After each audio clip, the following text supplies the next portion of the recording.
European leaders scrambled for relevance as Donald Trump's diplomacy sent shockwaves across the continent.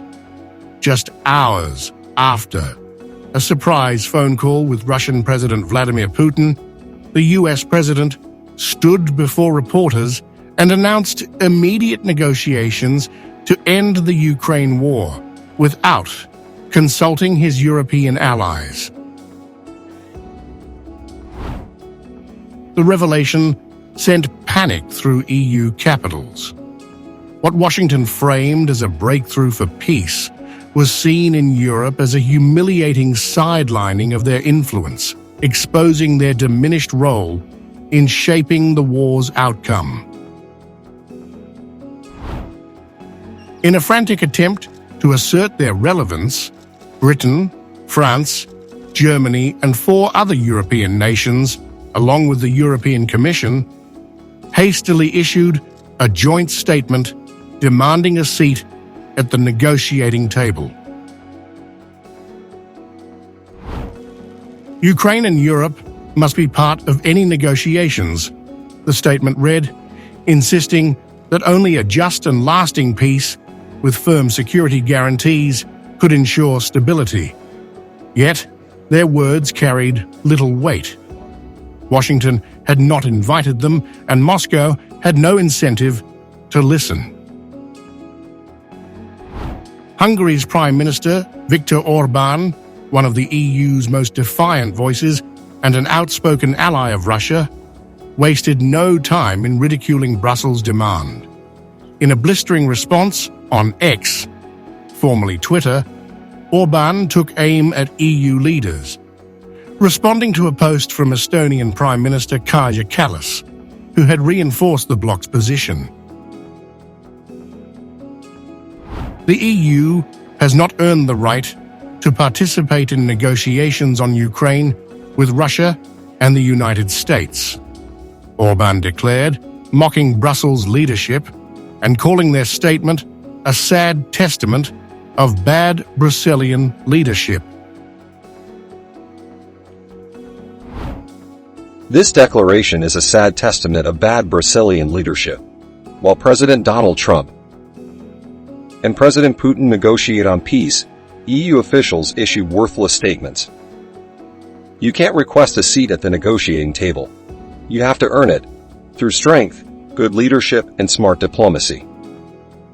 The position of Brussels, to support killing as long as it takes, is morally and politically unacceptable.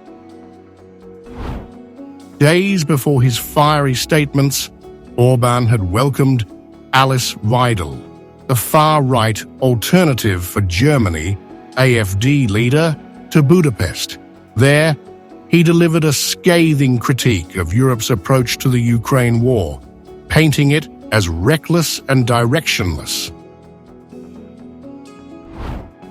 Standing beside Weidel, Orban accused EU leaders of having dug out their tomahawk, painted themselves with war paint, and called the war their own.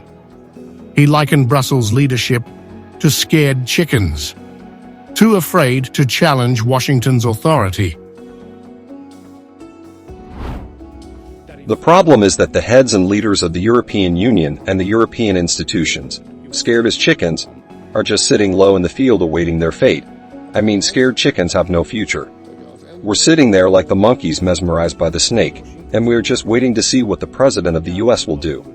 This is the worst, though, that we can do, because the president will come and do things that will make us sweat. It will come and represent their own interests.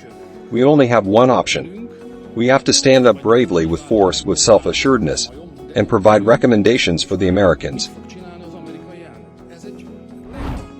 Hungary was not alone in its defiance. Slovakia's Prime Minister Robert Fico joined the rebellion, delivering a stinging rebuke of Brussels in a Facebook post.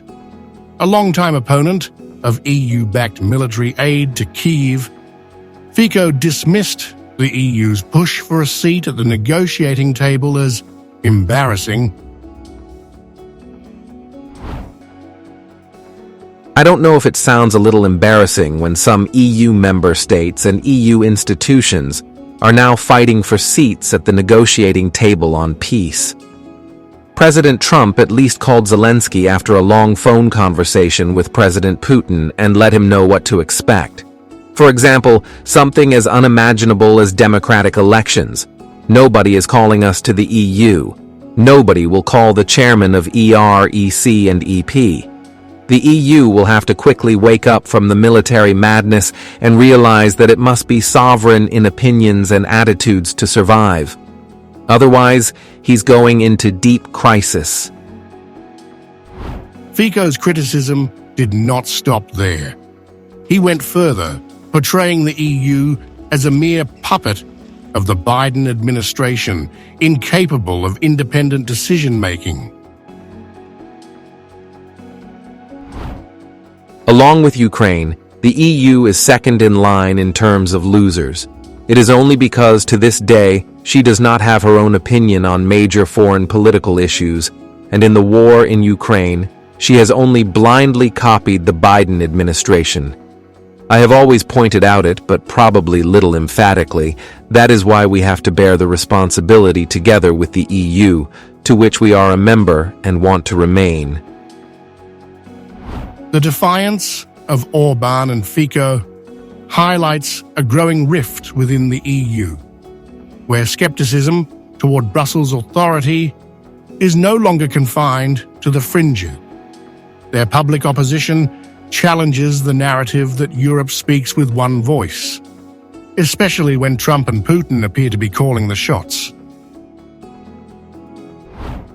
While Brussels scrambles for a way in, the real decisions are being made elsewhere, leaving Europe in the uncomfortable position of watching from the sidelines as Washington and Moscow decide the future of Ukraine.